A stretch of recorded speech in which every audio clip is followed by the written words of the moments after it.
I believe one of President Trump's greatest achievements was his bold and successful actions on COVID. When faced with a global pandemic, he didn't back down. He was determined to find a cure, and through Operation Warp Speed, a vaccine was developed that distributed quickly, safely, effectively, and I believe it saved many, many lives. I think it's a model of American ingenuity and public-private partnership.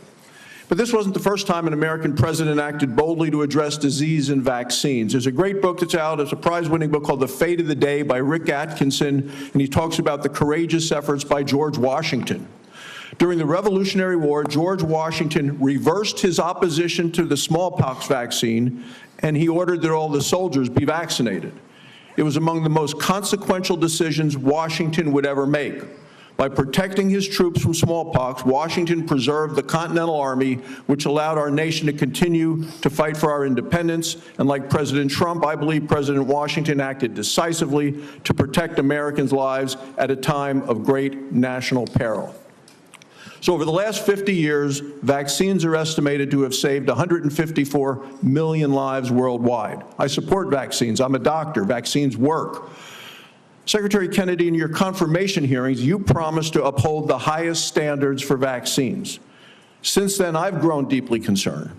The public has seen measles outbreaks, leadership in the National Institute of Health questioning the use of mRNA vaccines, the recently confirmed director of Centers for Disease Control and Prevention fired. Americans don't know who to rely on.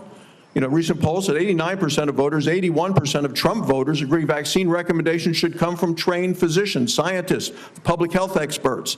So, they believe, Senator Marshall, Senator Cassidy, they believe me when it comes to vaccines.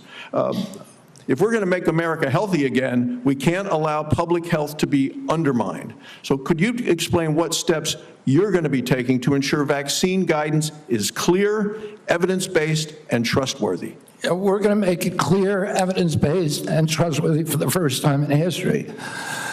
For most, right now, when I was a kid, I got 3 vaccines, I was fully compliant.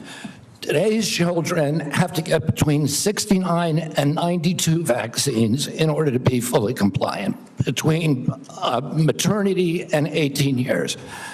Only one of those 19 vaccines, 92 doses, only one of those vaccines has ever been tested against an inert placebo.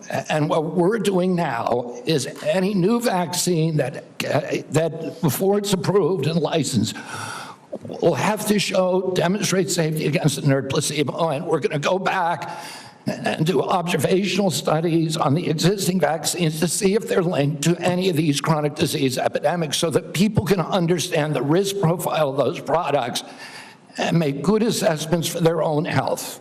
So in 2 weeks, vaccine experts at the CDC are going to meet to discuss childhood vaccine recommendations.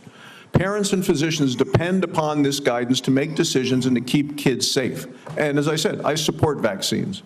I've been hearing from many of my medical colleagues, people I've known from medical school, residency, and when I practiced medicine in Wyoming, and there are real concerns that safe, proven vaccines like measles, like hepatitis B, and others could be in jeopardy.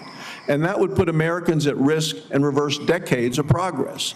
As we've seen over the last 4 years, the previous administration 4 years, when recommendations became politicized or were swayed by bias, that the public trust can be lost. So what safeguards are in place to ensure decisions are based solely on science and not politics? And how are you going to make sure doctors and parents can count on CDC guidance? I mean, Senator, I would point this out.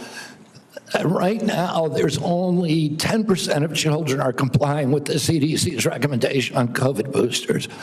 Only 15% of healthcare workers. So Americans have lost faith in CDC, and we need to restore that faith. And we're going to do that by telling the truth and not through propaganda, by making them understand that everything that we say is true, that we're going to tell them what we know, we're going to tell them what we don't know, and we're going to tell them what we're researching and how we're doing it, and we're going to be transparent. It's the only way to restore trust in the agency, by making it trustworthy. Finally, with chronic diseases, like you, I'm committed to addressing our nation's growing rate of chronic diseases. I think if we're going to make America healthy again, we need to support rural primary care providers that play a role. As a rural physician, I want to make sure we can prevent and manage chronic diseases in their communities, and I ask for you to continue to work with us specifically with regard to rural health. Thank you, Congressman.